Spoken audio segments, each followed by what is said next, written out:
Assalamualaikum warahmatullahi wabarakatuh.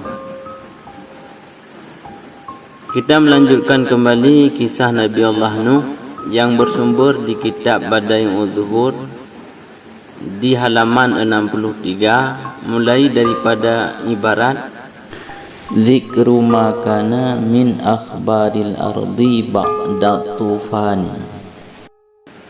Qala al-Kasai lamma istaqarra Nuhu fil ardi qasamal jihati baina auladihi thalatha. Berkata Imam Al-Kasai, di saat Nabi Nuh telah menetap di bumi, maka membagilah Nabi Nuh terhadap arah-arah di antara ketiga anaknya, yaitu Sam, Ham dan Yafus.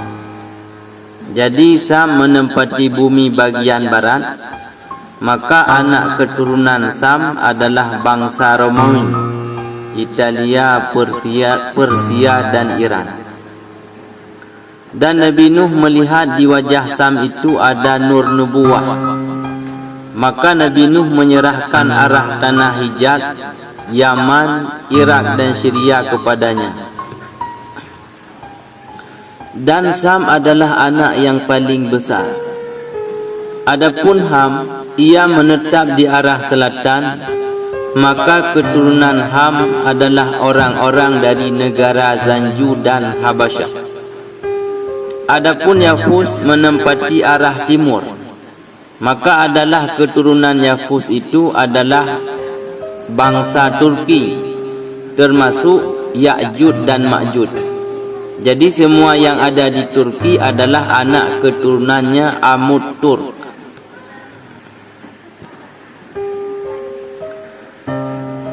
Dan ketika bumi telah dibagikan kepada anak-anaknya, maka Allah memberi wahyu kepada Nabi Nuh supaya menguburkan terhadap jasad Nabi Allah Adam dan Siti Hawa agar dikembalikan ke tempat semula. Maka Nabi Nuh mengerjakan sebagaimana yang diperintahkan Allah Subhanahu wa taala.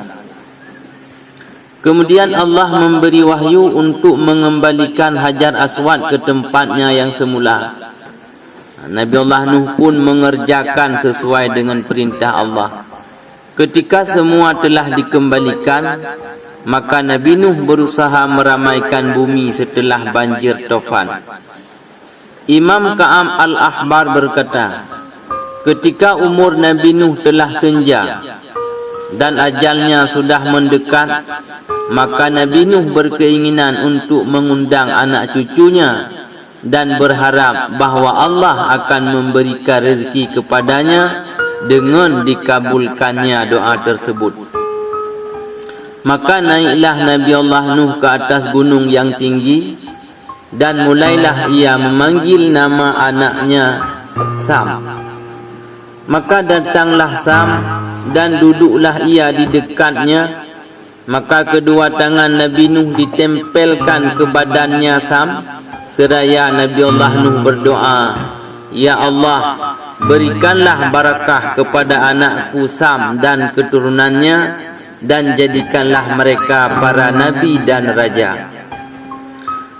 Maka sebagian dari keturunannya Sam adalah Arfashad. Maka jadilah anak keturunannya Sam itu menjadi nabi-nabi dan anak-anak yang saleh. Kemudian Nabi Nuh juga mengundang anaknya yang bernama Ham. Maka Ham tidak memenuhi undangannya Nabi Nuh. Lalu Nabi Nuh berdoa, Ya Allah, jadikanlah anak keturunannya Ham itu orang yang hina, dan jadikanlah hitam terhadap wajah dan kulit-kulit mereka, serta jadikanlah mereka budak dan pelayan-pelayan dari anak keturunannya Sam.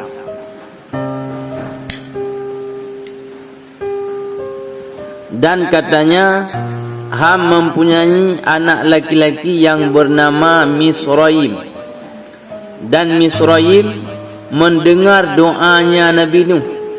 Maka datanglah ia kepada Nabi Nuh dan berkata, Wahai kakek, saya datang memenuhi panggilanmu karena ayah saya tidak bisa memenuhi undanganmu.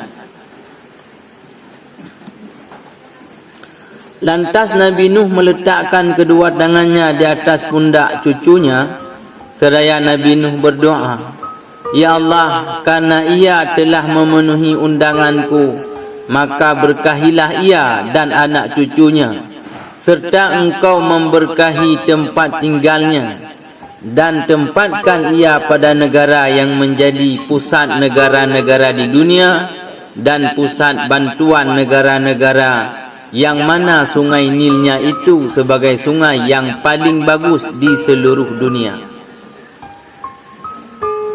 Maka Misraim menempati negara Mesir, dan karena itulah negeri itu disebut dengan nama Mesir. Mesir, setengah dari anak cucunya Misraim, itu suku Kipti. Di nama negara Mesir asal katanya Misraim sebagai indatu moyang penduduk Mesir. Kemudian setelah itu Nabi Nuh mengundang anaknya yaitu Yafus. Akan tetapi ia tidak memenuhi undangannya. Maka Nabi Nuh mendoakan, "Ya Allah, jadikanlah anak turunannya Yafus sejelek-jeleknya bentuk." Maka keturunan Yafus itu adalah Ya'juj dan Ma'juj dan Turki sebagaimana keterangan yang telah lalu. Dan ketika Nabi Nuh mengundang Ham itu, ia dalam keadaan bersenang-senang bersenggama dengan isterinya di malam itu. Maka Nabi Nuh berdoa, "Ya Allah, jadikanlah hitam semua keturunannya." Dan kemudian isterinya hamil serta melahirkan anak kembar, laki-laki dan perempuan. Ketika Ham melihat kulit kedua anaknya hitam semua, maka ia mengingkarinya dan berkata, "Mereka bukan dariku." Lalu istrinya menjawab, "Mereka adalah anakmu, tapi doa ayahmu telah mengutuk dan mengenainya." Lalu Ham pergi meninggalkan istri dan anaknya karena malu daripada manusia. Dan ketika anaknya sudah besar, mereka pergi mencari ayahnya yang telah pergi meninggalkannya. Maka sampailah mereka di sekitar desa di pinggir sungai Nil. Akhirnya anak kembar itu kumpul kebo dengan saudaranya sendiri. Setelah itu ia hamil dan lahirlah anak kembar yang hitam, dan seterusnya sehingga melahirkan anak-anak yang berkulit hitam. Dan semuanya orang yang hitam di dunia hingga sekarang itu adalah keturunan daripada anak kembarnya Ham. Al-Kasai berkata, sesungguhnya desa yang digunakan untuk kumpul kebo mereka namai dengan nama desa An-Nubah.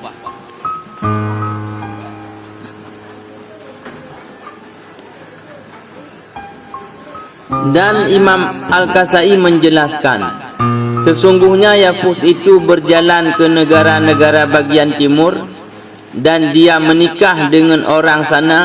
Maka isterinya melahirkan 5 orang anak laki-laki, yaitu Juhir, Betrus, Mayashih, Sinab dan Samuel.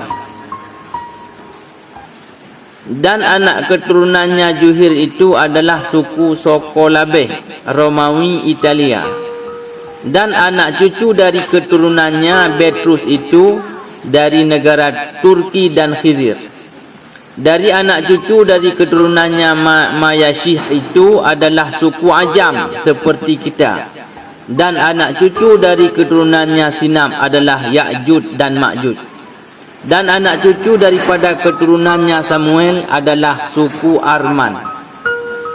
Sesungguhnya Sam itu juga mempunyai 5 orang anak, yaitu Arfashan yang menurunkan para nabi dan orang-orang saleh, yaitu suku Arab, Bi'ah, Madar dan kabilah-kabilah Yaman.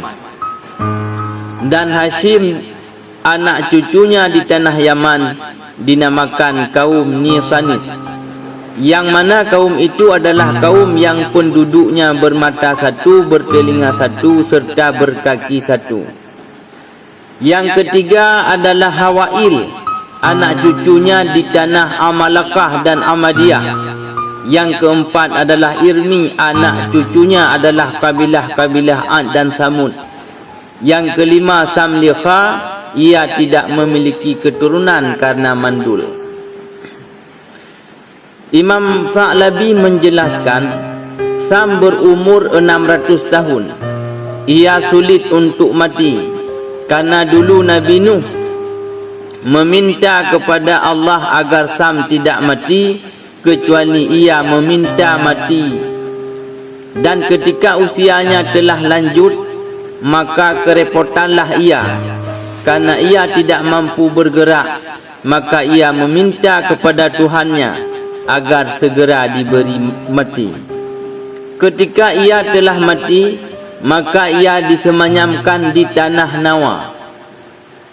Berkata Syekh Wahab bin Munabbih, Nabi Nuh hidup setelah banjir tufan selama 200 tahun.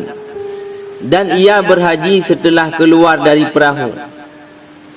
Wahab bin Munabbih pun menjelaskan, Nabi Allah Nuh berseru kepada kaumnya pada saat itu.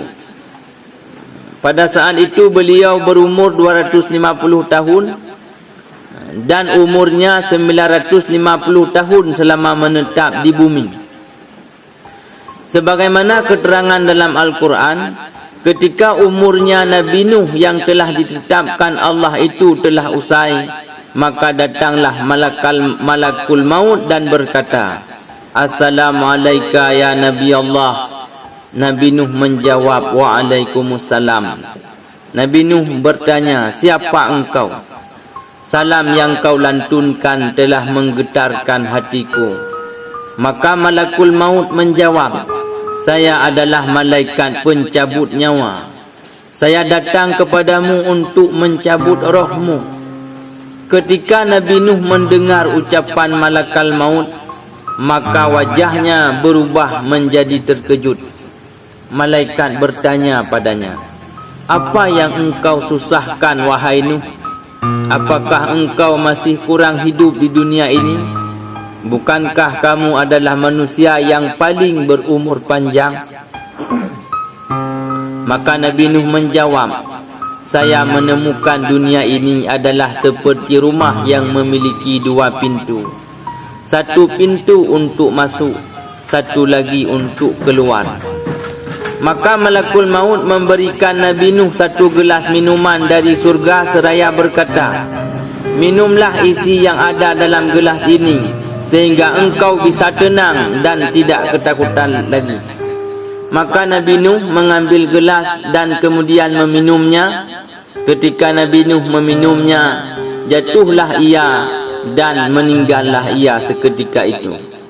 Ketika Nabi Nuh meninggal, maka anak-anak beliau merawatnya, memandikannya, mengkafani dan mensolatinya, serta menguburkannya di dekat tanah Turki. Dan dikatakan bahawa di dekat kuburan Nabi Nuh terdapat sumber air yang mengalir.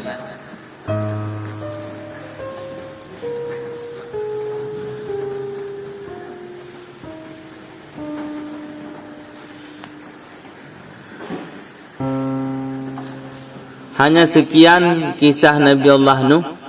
Akan kita lanjutkan dengan kisah-kisah Nabi yang lain. Assalamualaikum warahmatullahi wabarakatuh.